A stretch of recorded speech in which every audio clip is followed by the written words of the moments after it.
Në pritjen e kishës ortodokse për festën e Pashkëve, urimet u përcollen edhe nga përfaqësues të Myftinisë dhe të Kishës Katolike të Shkodrës. Ky ishte një moment i veçantë i bashkëpunimit dhe unitetit ndërmjet besimeve fetare në qytet, që thekson edhe rëndësinë e fesë dhe bashkësisë.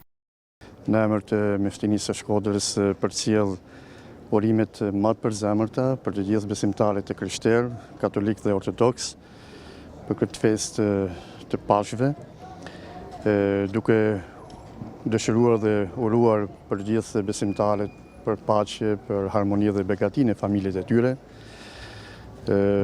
Padyshim se kjo festë, si festet e tjera, duhet të na shërbejnë për të na frymëzuar për më shumë mirëkuptim, dashuri dhe solidaritet në mesin e të gjithë besimtarët e këtij qyteti, që është simbol i harmonisë, por edhe më gjerë.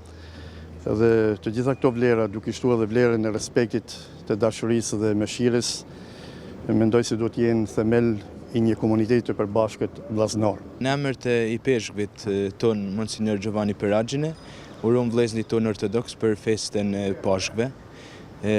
Është një festë që na bashkon, është për herë të parë pas shumë vitesh e festojmë të njëjtën ditë së bashkut.